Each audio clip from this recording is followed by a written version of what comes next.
ಗೆಳೆಯರೇ, ಇವತ್ತು ನಾವು ತುಳುನಾಡಿನಲ್ಲಿ ರಾಣಿ ಅಂತ ಕರೆಸಿಕೊಳ್ಳುವ ಮದ್ಮಲ್ ಮೀನಿನ ಫ್ರೈ ಮಾಡೋಣ. ಮೊದಲು 1 kg ಮದ್ಮಲ್ ಮೀನನ್ನು ತೆಗೆದುಕೊಂಡು ಕ್ಲೀನ್ ಮಾಡಿಟ್ಟುಕೊಳ್ಳೋಣ.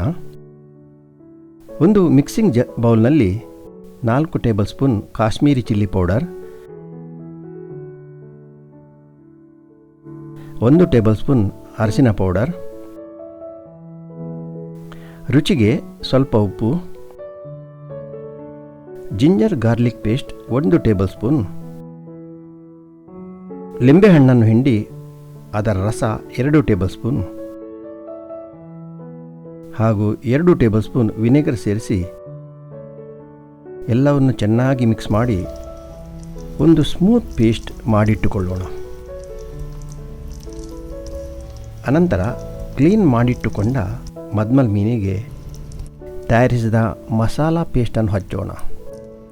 ಎಲ್ಲ ಮೀನಿಗೆ ಮಸಾಲ ಅಪ್ಲೈ ಮಾಡಿದ ನಂತರ 30 ನಿಮಿಷಗಳವರೆಗೆ ಮ್ಯಾರಿನೇಟ್ ಮಾಡೋಣ.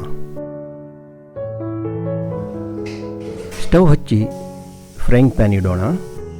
ತಕ್ಕಷ್ಟು ಕೊಬ್ಬರಿ ಎಣ್ಣೆ ತೆಗೆದುಕೊಳ್ಳೋಣ. ಮ್ಯಾರಿನೇಟ್ ಮಾಡಿಟ್ಟುಕೊಂಡಂಥ ಮದ್ಮಲ್ ಮೀನನ್ನು ನಿಧಾನವಾಗಿ ಎಣ್ಣೆಯಲ್ಲಿ ಬಿಟ್ಟು ಹೈ ಫ್ಲೇಮ್ನಲ್ಲಿ 5 ನಿಮಿಷ ಫ್ರೈ ಮಾಡೋಣ. ನಿಜವಾಗಿಯೂ ಮದ್ಮಲ್ ಅಂದರೆ ಮದುಮಗಳು ಅಂತ ತುಳು ಭಾಷೆಯಲ್ಲಿ ಅರ್ಥ ಬರ್ತದೆ. ಆದರೆ ಮದ್ಮಲ್ ಮೀನಿಗೆ ಯಾಕೆ ರಾಣಿ ಮೀನು ಅಂತ ಹೇಳ್ತಾರೋ ಅದು ನನಗೆ ಗೊತ್ತಿಲ್ಲ. ನೀವು ಕಮೆಂಟ್ ಮಾಡ್ಬೋದು. 5 ನಿಮಿಷಗಳ ನಂತರ ತಿರುಗಿಸಿ ಪುನಃ 5 ನಿಮಿಷಗಳವರೆಗೆ ಇನ್ನೊಂದು ಸೈಡ್ನಲ್ಲಿ ಫ್ರೈ ಮಾಡೋಣ. ಈಗ ನಿಮಗೆ ಗೊತ್ತಾಗ್ತದೆ, ಫ್ಲೆಶಿ ಮದ್ಮಲ್ ಫಿಶ್ ಫ್ರೈ ರೆಡಿಯಾಗಿದೆ. ಫ್ರೈಯಿಂಗ್ ಪ್ಯಾನಿಂದ ಮೀನನ್ನು ಹೊರಗೆ ತೆಗೆದು ಒಂದು ಪ್ಲೇಟ್ನಲ್ಲಿ ಇಟ್ಟು ಕೊನೆಯದಾಗಿ ಚಿಕ್ಕದಾಗಿ ಕಟ್ ಮಾಡಿದಂತಹ ಕೊತ್ತಂಬರಿ ಸೊಪ್ಪಿನಿಂದ ಡೆಕೋರೇಟ್ ಮಾಡೋಣ. ಬಿಸಿಯಾಗಿರುವಾಗಲೇ ಅದನ್ನು ತಿಂದರೆ ಚೆನ್ನಾಗಿರುತ್ತದೆ. ಒಂದು ಸಾಂಬಾರು ಮಾಡಿ ಅನ್ನದೊಡನೆ ತಿನ್ನಿರಿ, ತುಂಬ ರುಚಿಕರವಾಗಿರ್ತದೆ.